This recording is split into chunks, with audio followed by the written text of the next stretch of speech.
Halo, Assalamualaikum warahmatullahi wabarakatuh. Kembali lagi bersama saya. Pada video kali ini, saya akan membahas mengenai bab 3, yaitu tentang networking models. Pada bab 3 ini ada beberapa materi. Yang pertama yaitu ada konsep networking models, TCP/IP model, TCP/IP model application layer, TCP/IP model transport layer, network layer, data link layer, dan physical layer. Yang ketujuh encapsulation, decapsulation, dan yang terakhir OSI model. Oke, kita masuk pada materi yang pertama yaitu konsep networking models. Oke, di sini saya akan membahas mengenai konsepnya dulu ya. Jadi kita berbincang mengenai networking model, maka ini sangat identik sekali dengan jaringan komputer, yang mana kita mengetahui bahwasanya jaringan komputer mengacu pada perangkat komputasi yang saling terhubung, serta dapat bertukar data dan berbagi sumber daya satu sama lain.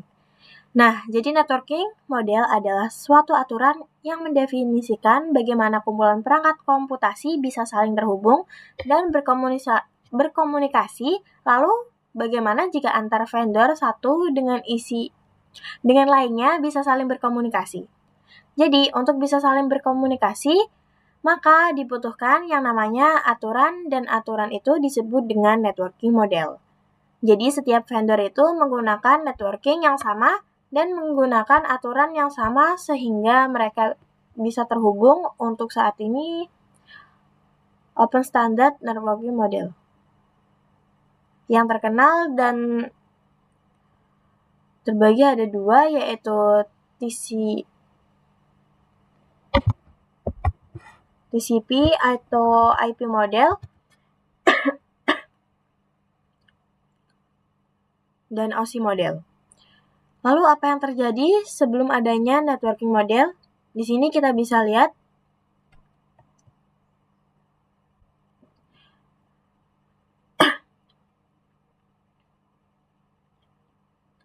pada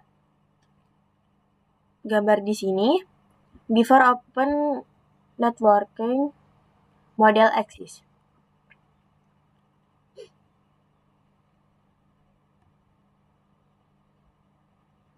Jadi sebelum networking model ada, itu setiap vendor memiliki networking model tersendiri. Contohnya pada tahun 1974, vendor IBM membuat networking model miliknya yang bernama Sistem Arsitektur Network atau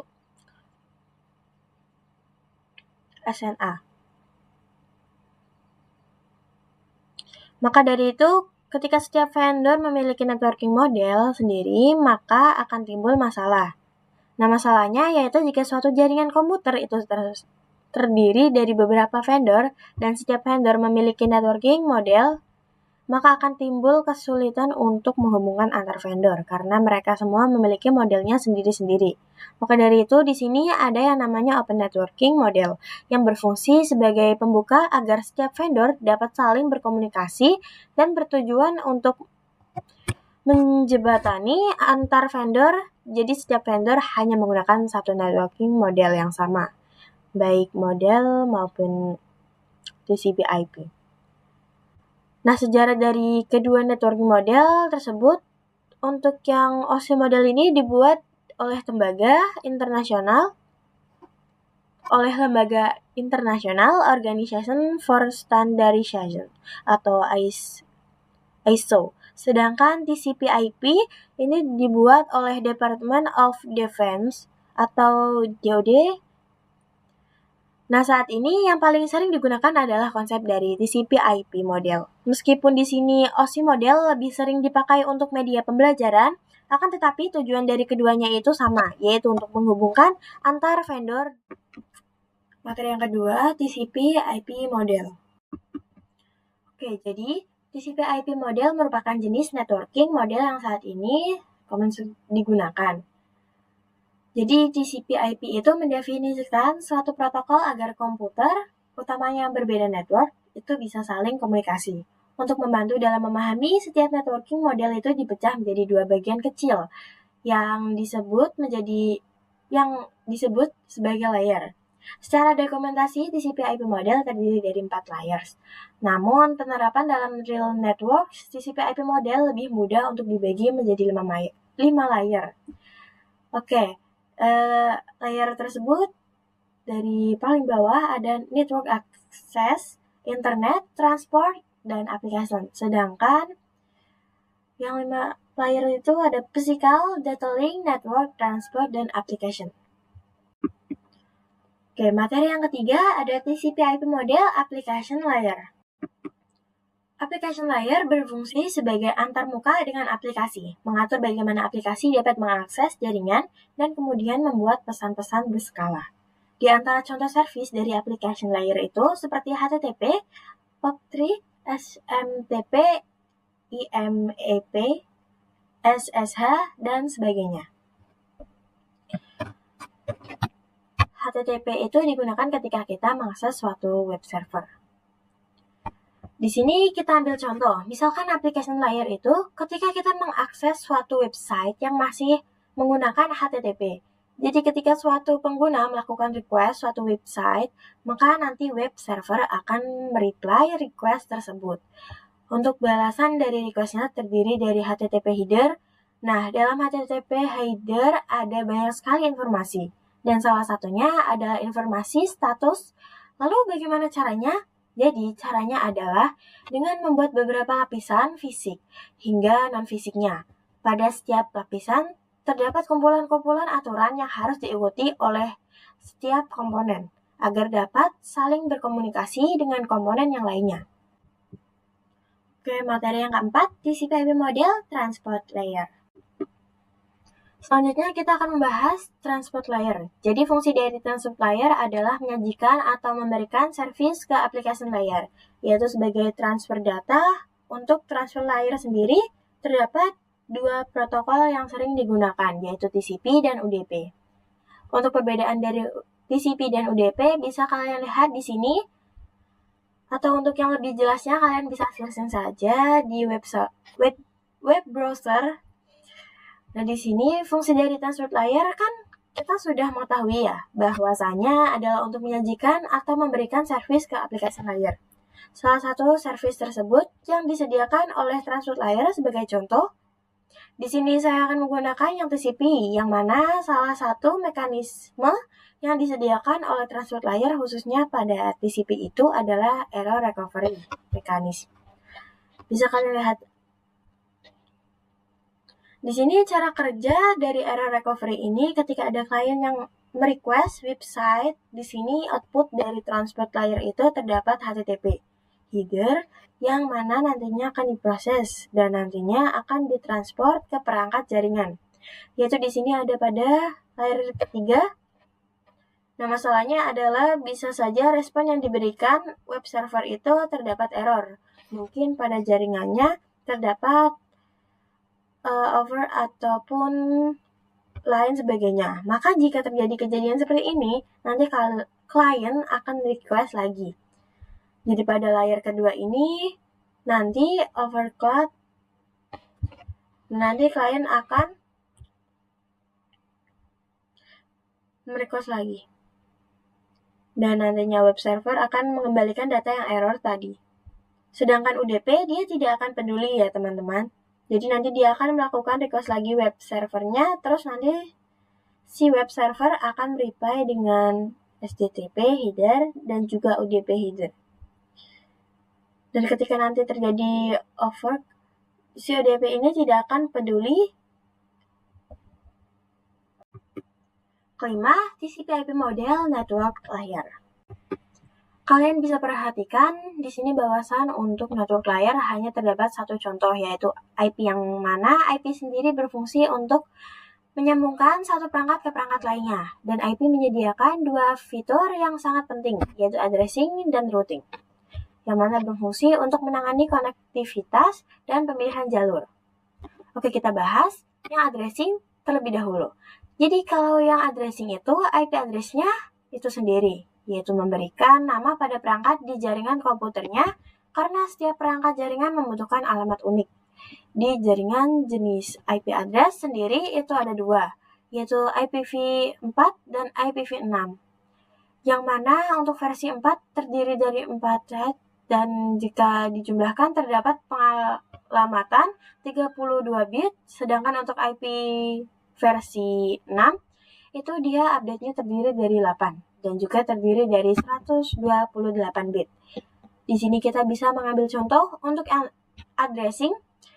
Jadi misalkan suatu perangkat memiliki IP 192.168.1.1 dan perangkat lainnya memiliki IP 192.168.1.2. Nah, selama mereka memiliki nama, maka jika keduanya ingin berkomunikasi atau hubung, tinggal tunjukkan saja alamat IP-nya. Kemudian untuk yang kedua, yaitu ada routing. Jadi routing adalah salah satu fitur yang disediakan pada IP bagian network layer yang bekerja layaknya kantor pos, yaitu mencari rute tercepat untuk sampai ke tujuannya. Kalian bisa perhatikan di sini untuk contohnya, routing ini jika kita ingin mengirimkan paket untuk A dan B, kan pasti kita akan mencari kantor pos yang terdekat. Dan nanti dari kantor pos terdekat, kita akan difilter rute tercepat mana yang bisa mencapai alamat yang dituju dengan cepat. Yang keenam, TCP/IP model, data link layer, dan physical layer. Oke, data link layer mendefinisikan protokol yang dibutuhkan pada physical layer. Salah satu fitur pada data link layer ialah FCS atau Frame Check Sequence, yaitu Error Detection Mechanism, hanya mendeteksi error tanpa recovery. Addressing yang digunakan pada data link layer adalah MAC address. Physical layer mendefinisikan cabling pada suatu jaringan komputer, mendefinisikan secara fisik apa yang digunakan untuk menghubungkan antar device. Nah, untuk menghubungkannya dapat menggunakan wired ataupun wireless. Jadi, physical layer yang menentukan menghubung antar perangkat apakah menggunakan wired atau wireless. Untuk berbasis wired sendiri ini biasanya menggunakan kabel UTP, sedangkan untuk wireless bisa menggunakan gelombang elektromagnetik. Materi yang ketujuh, encapsulation dan decapsulation. Oke, selanjutnya ada encapsulation dan decapsulation. Untuk encapsulation itu proses menghubungkan data dengan header pada data di setiap layernya. Adapun decapsulation itu sebaliknya ya, kalian bisa perhatikan pada gambar jika kita memiliki data yang awal mulainya dari application layer yang kemudian diarahkan ke transport layer, maka di sini ditambahkan TCP header atau UDP header. Nah, pada bagian ini nama message-nya adalah segmen. Kemudian jika diteruskan ke network layer dan akan ditambahkan dengan IP header serta dinamakan dengan IP paket. Kemudian, jika kita arahkan lagi ke data link layer, maka akan ditambahkan data-data link header dan data link trailer, dan untuk message ini dinamakan sebagai frame. Sehingga ketika kita sudah berada di data link layer dan masuk ke layer fisiknya sudah berubah menjadi bit. Jadi proses yang dilakukan oleh vendor saat mengirimkan data ke dinamakan encapsulation. Kemudian jika sender mengirimkan deliver, maka terjadi decapsulation. Untuk decapsulation sendiri artinya adalah proses merubah menjadi data kembali dari bit, kemudian diuraikan lagi menjadi data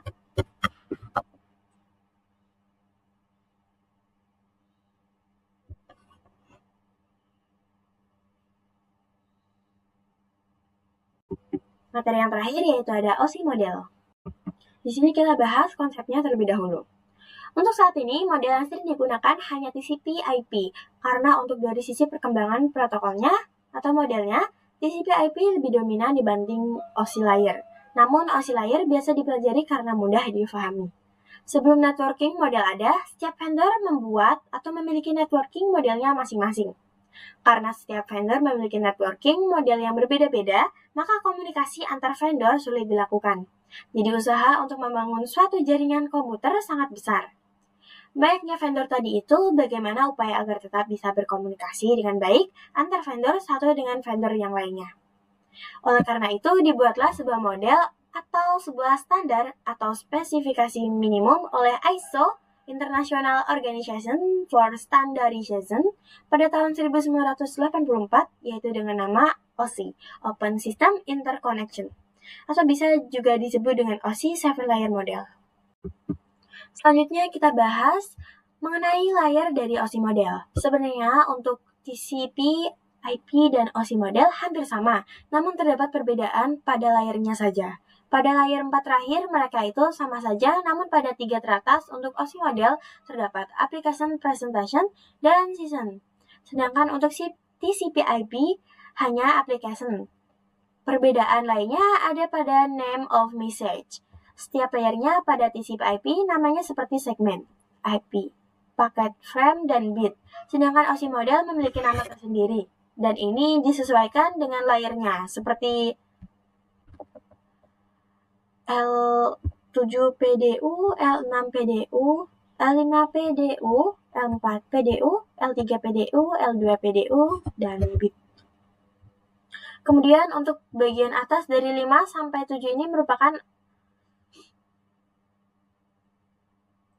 API layer, yaitu berkaitan dengan user interface, data, formatting, dan communication session.